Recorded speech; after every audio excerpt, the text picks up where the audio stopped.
The movie starts with paleoclimatologist Jack Hall making a speech at the annual United Nations Global Warming Conference in New Delhi. When some of the representatives ask how much time is left, he tells them that the Earth is about to face a northern tragedy that will turn everything into ice. Jack says that it might take a few hundred years, but if people don't use less fossil fuel, their own grandkids will have to deal with the effects. After the meeting, Jack meets with a person from the National Oceanic and Atmospheric Administration. Terry Rapson and the other two people start talking about what they have found. As they talk, it snows a lot, which seems to show that climate change has already happened. Or it could just be winter. Strange weather will hit different parts of the world over the next few weeks. In Japan, huge hailstones will start falling from the sky, killing several people. These hailstones are the biggest ones that have ever been seen. At the same time, the computers at Terry Rapson Tracking Station in Scotland show that huge drops in temperature are happening in some parts of the ocean. The drops happen so quickly and for no clear reason that the contact signs that were put there have stopped working right away. At the International Space Station, astronauts see that huge storms are building up in the troposphere of the Earth. In the next scene, they go into Washington, D.C., where Jack is dropping off his son Sam. Sam is a really smart student, and he has been asked to take part in a decathlon in New York. Even though his father is well known, Sam seems angry with him because Jack has always been busy with work and has never been in Sam's life. Still, he tells Sam that when he quits, he will have all the time in the world for his family, unless they are all dead. Later, when Sam, Laura, and Brian, his best friends, get to New York, they see a big group of birds flying the west, like they're running away from something.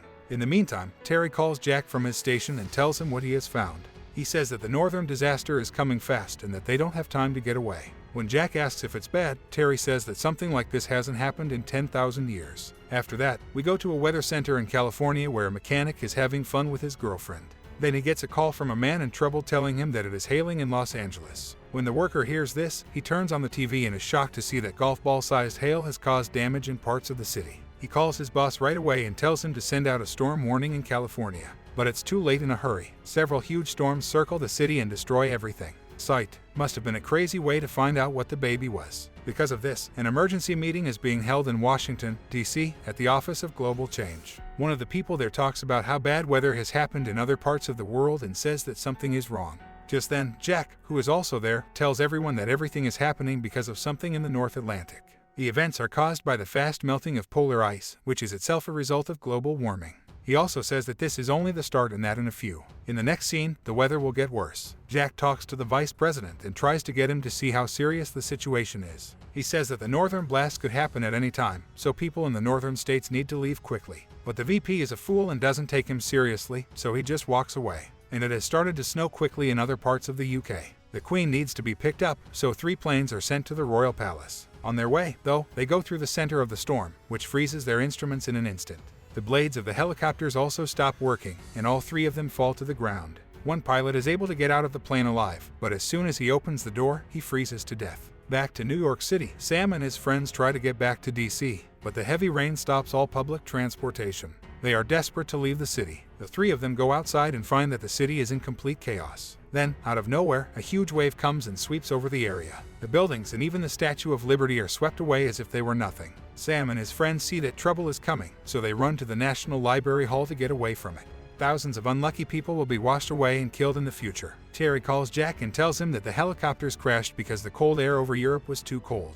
This worries Jack, and after doing some study, he learns that the storm is coming closer to the US than he thought.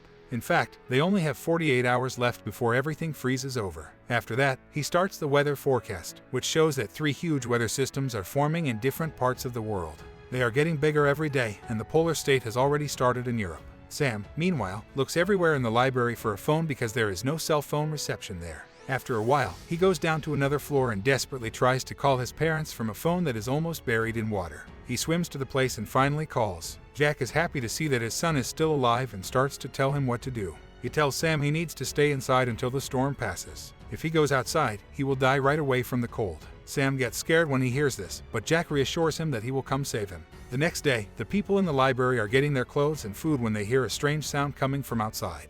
When they look out the window, they are surprised to see a cargo ship passing through the area. The head of state is having a meeting, and Jack's job is to fill him in on what's going on before the meeting even starts. Everyone gets scared when he says that the worst is yet to come. He then says that the people who live in the southern states should be moved to Mexico right away. Again, the vice president doesn't like the idea because he says that an escape of this size is not possible. At least he didn't build a stupid-ass wall. He also asks what will happen to the people who live in the north, but Jack says it's too late for them. If they leave their homes, they will die right away from the cold. All they can do is stay in their homes until the storm passes. Surprisingly, the president listens to Jack's advice and tells the National Guard to remove the rest of the people in New York to the south. People in the library see a group of people walking on cold land and figure out that they are going to warmer states. So, they decide to go outside too, before the snow gets any deeper. Sam, who is aware of the risk, tries to tell everyone that this is a death mission, but no one listens to him. Soon, everyone but Sam's group and a few other people will leave the library. At the same time, Jack and his coworkers and best friends start their trip to New York. Frank and Jason are used to the weather in the Arctic because the three of them have been there many times for study. The library again. Sam and his friends look all over the building for food and find vending machines. They also collect books to burn in a fireplace somewhere else. As Jack and his team move through the deep snow, they quickly run into a problem and have to keep going. They walk very hard for a few hours, but when they get to the top of a weak building, Frank breaks the glass and falls in. He's stuck on the lifeline, and his two friends are holding him up, but then the glass starts to break, so he has no choice but to jump. He cuts himself off and makes a sacrifice so that his friends can keep going. At the library, Laura suddenly gets a fever and passes out. Her friends are worried and start looking for the cause. They find that she has a cut on her leg, which could have caused blood poisoning. One of the women in the group is a nurse, and she tells the others that Laura needs penicillin right away or her leg will have to be cut off. He was desperate to save his friend, whose legs seem to go on for days. Sam chooses to go into a closed cargo ship in the hopes that it has medicine on board. As he's getting ready to leave, in the next scene, Brian and another guy named JD also decide to go with him.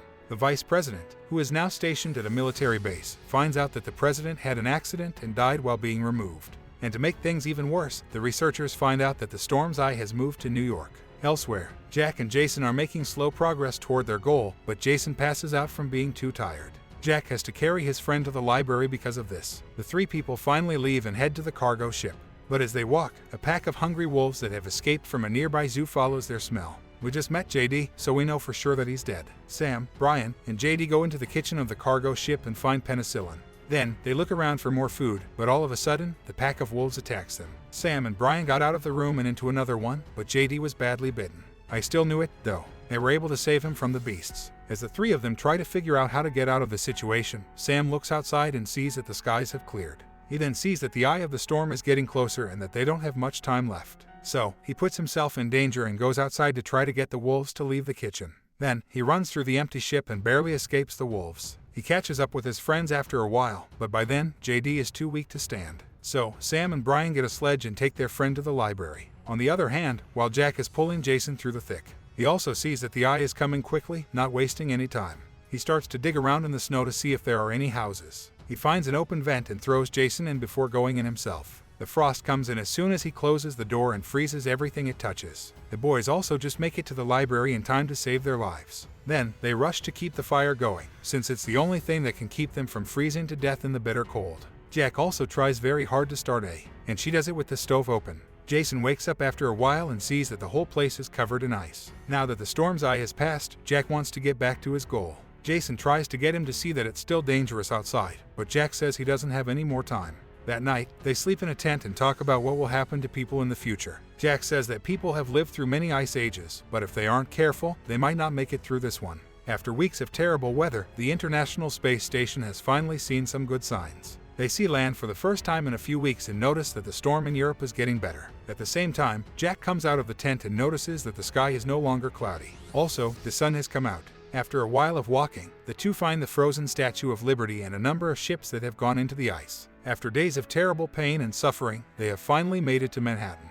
But when they used a GPS to find the library's exact location, they were horrified to find that it had been totally covered by ice. With no hope left, the two start to leave, but then they see a small hole in the snow and don't waste any time going through it. Jack walks through the hole and into the library, and Jason is right behind him. Then, they start looking for Sam and, luckily, find him after a bit of searching. It turns out that the fire is the reason Sam and his group are still living. After being apart for weeks because of the scary weather, the father and son finally meet. The scene then changes to Mexico, where the new president is told that there are people still alive in New York.